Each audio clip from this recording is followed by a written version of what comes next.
Good morning students. Coordination compound video series में आज हम बात करेंगे इफेक्टिव एटॉमिक नंबर कंसेप्ट के बारे में। पिछले वीडियो में हमने वार्नर्स थ्योरी पढ़ी थी, जिसमें हमने देखा कि कोई भी जो कॉम्प्लेक्स अपने कंपाउंड होते हैं उनमें दो प्रकार की वैलेंसी होती है। एक होती है प्राइमरी वैलेंसी, एक होती है सेकेंडरी वैलेंसी। प्राइमरी वैलेंसी को अपन ने बोला कि वो आयनाइजेबल होती है, जबकि सेकेंडरी वैलेंसी नॉन आयनाइजेबल होती है।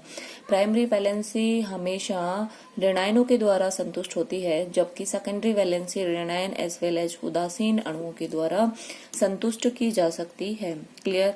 तो इसी कोऑर्डिनेशन कंपाउंड में जो ये प्राइमरी वैलेंसी जो होती है, ये अपन ने कहा था कि कोई भी जो ऋणायन होता है वो प्राइमरी वैलेंसी को भी सेटिस्फाई करेगा और सेकेंडरी वैलेंसी को भी सेटिस्फाई करता है। ऐसा क्यों होता है, इसके बारे में वार्नर कोई सेटिस्फैक्ट्री आंसर नहीं दे पाए। तो फिर सिज्विक आए और उन्होंने कोऑर्डिनेशन कंपाउंड पे और अपना काम किया, और सिडविक ने बताया कि जब मेटल और लिगेंड, अपन को पता है कोऑर्डिनेशन कंपाउंड जब बनते हैं तो मेटल लिगेंड, यहाँ पे लिगेंड होता है लेवाइस बेस, मेटल होती है लेवाइस एसिड, ये होता है इलेक्ट्रॉन डोनर, और ये मेटल होती है इलेक्ट्रॉन पेयर एक्सेप्टर। तो जब ये लिगेंड इस मेटल को अपने इलेक्ट्रॉन पेयर डोनेट करता है तो इनके बीच में कोऑर्डिनेशन बॉन्ड बनता है, और इस कोऑर्डिनेशन बॉन्ड की वजह से मेटल स्थायी उत्कृष्ट गैस विन्यास ग्रहण कर लेता है, जिसे इफेक्टिव एटॉमिक नंबर कहा जाता है। क्लियर। तो ध्यान में रखेंगे कि जो ऋणायन होता है, वार्नर ने बताया कि वो प्राइमरी और सेकेंडरी वैलेंसी को सेटिस्फाई करता है। इसके बारे में वार्नर तो कोई सेटिस्फैक्ट्री आंसर नहीं दे पाए, लेकिन फिर सिज्विक ने इसका एक्सप्लेनेशन किया और उन्होंने बताया कि जैसे ही मेटल आयन लिगेंड से इलेक्ट्रॉन पेयर डोनेट करके कोऑर्डिनेशन बॉन्ड बनाएगा, मेटल का विन्यास उत्कृष्ट गैस जैसा स्थायी हो जाएगा कोऑर्डिनेशन बॉन्ड बनने की वजह से, और इसको उन्होंने कहा इफेक्टिव एटॉमिक नंबर। क्लियर।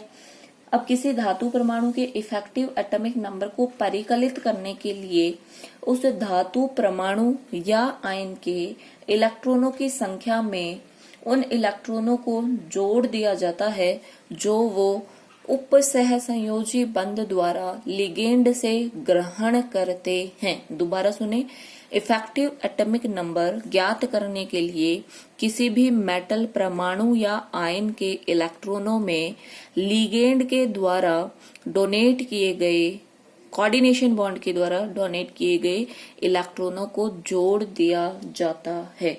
तो जब अपन जोड़ देंगे तो अपने पास में क्या आ जाएगा, इफेक्टिव एटॉमिक नंबर।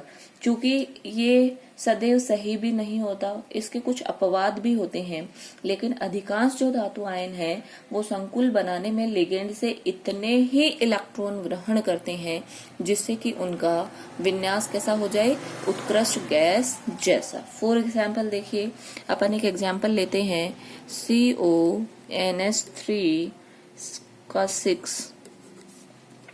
3+, इसका अपन को EAN निकालना है, इफेक्टिव एटॉमिक नंबर क्या होगा। क्लियर। तो चलो अब अपन बात कर लेते हैं। इस संकुल में कोबाल्ट आयन के साथ में देखिए कितने अमोनिया अणु जुड़े हुए हैं, 6, और ये कैसे होते हैं, उदासीन। क्लियर। तो सबसे पहले तो मैं देख लेती हूँ कि मेरा धातु परमाणु है या धातु आयन है। क्लियर। तो चलो अपन को ये देखना है इस पे कि इसकी ऑक्सीडेशन स्टेट कितनी है, तो इसको क्या मान लेंगे, X+।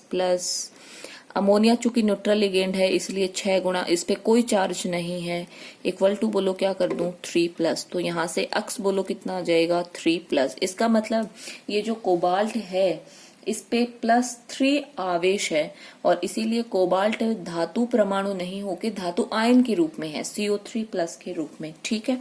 अब देखिए कोबाल्ट की परमाणविक संख्या लिख रही हूं मैं। कोबाल्ट की जो एटॉमिक नंबर है, कोबाल्ट की एटॉमिक नंबर बोलो कितना होता है, 27। इसका मतलब ये इसमें प्रोटॉन हो गए, और न्यूट्रल है तो इतने ही उसमें क्या होंगे, इलेक्ट्रॉन। लेकिन अपन को पता है कोबाल्ट पे कितना आवेश है, +3। तो अब मैं क्या लिख देती हूँ, CO3+ में कोबाल्ट आयन में इलेक्ट्रॉनों की संख्या, अगर ये कोबाल्ट न्यूट्रल होता तो बोलो कितने होते 27। परमाणु क्रमांक 27 है और परमाणु क्रमांक किसको दिखाता है, नंबर ऑफ प्रोटॉन। और अगर कोई उदासीन कंपाउंड है तो जितने प्रोटॉन होंगे उतने ही क्या होंगे, इलेक्ट्रॉन।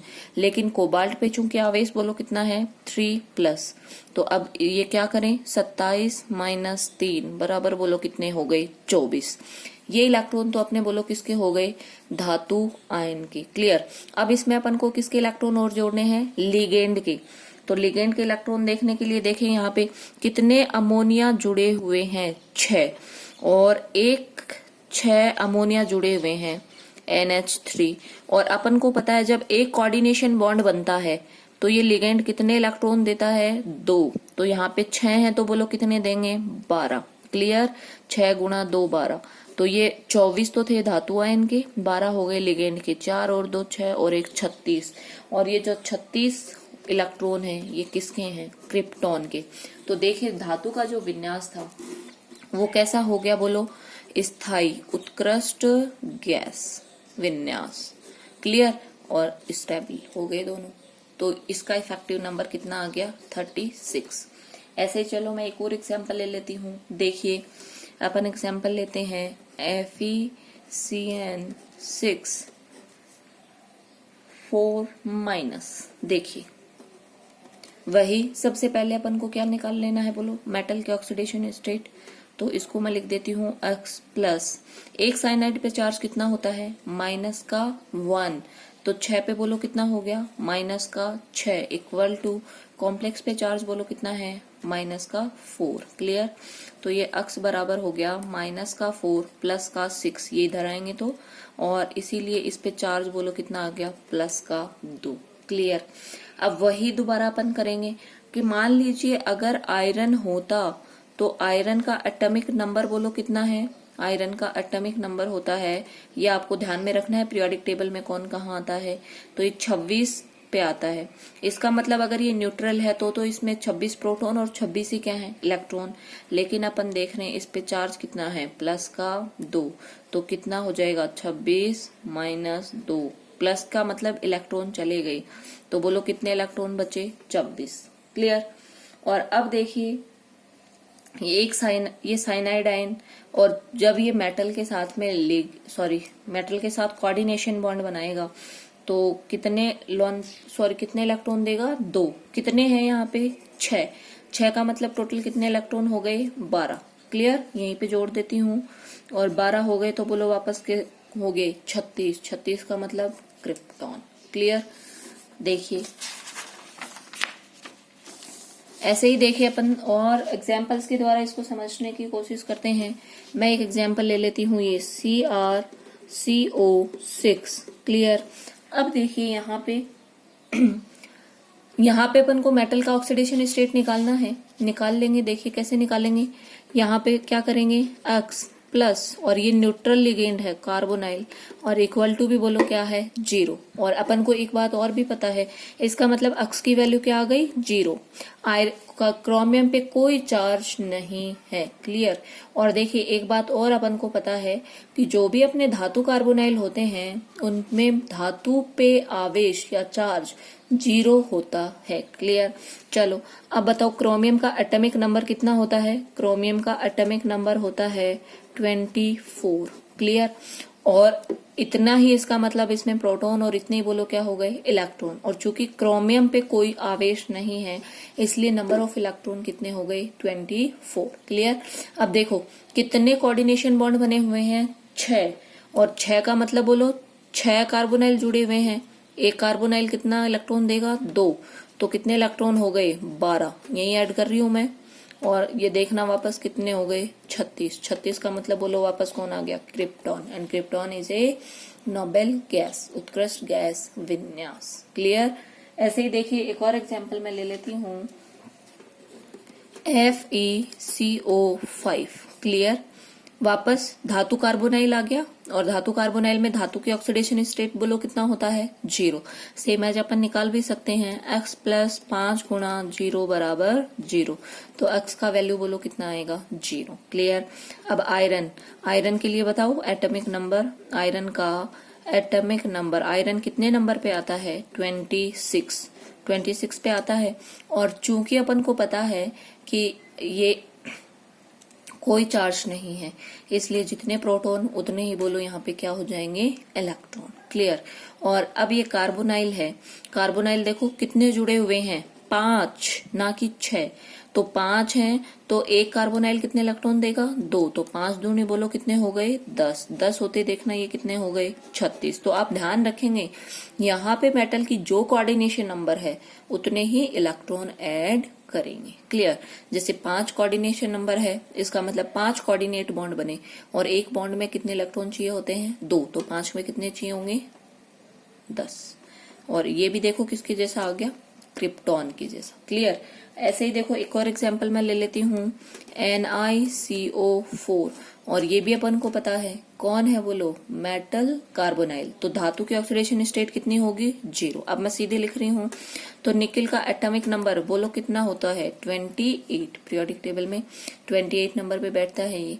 और चूंकि ये न्यूट्रल है इसलिए जितने प्रोटॉन उतने क्या हो गए, इलेक्ट्रॉन। तो 28 इलेक्ट्रॉन हो गए।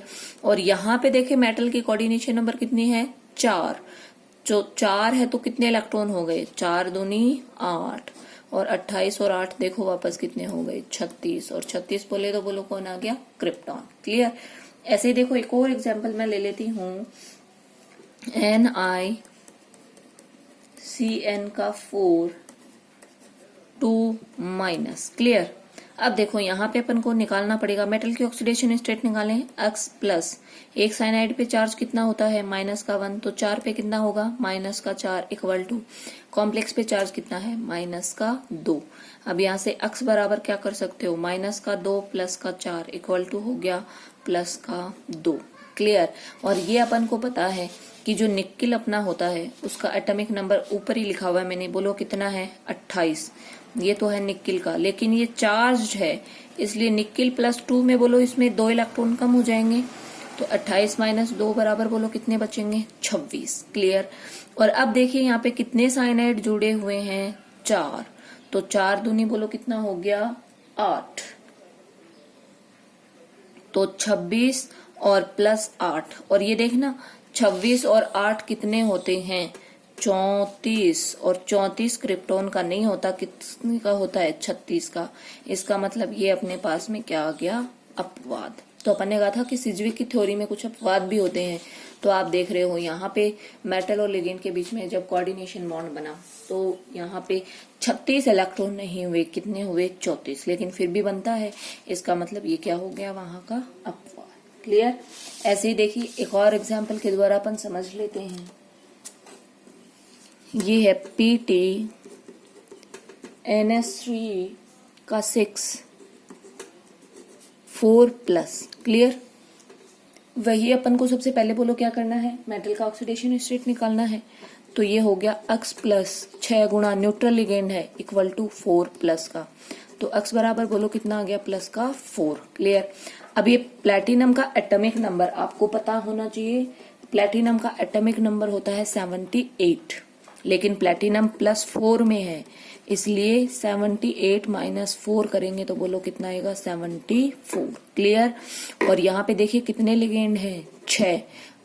कोऑर्डिनेशन नंबर 6 है तो 6 दूनी बोलो कितने हो गए, 12। तो ये हो गया 4 और 2 6, 7 और 1 8, 86।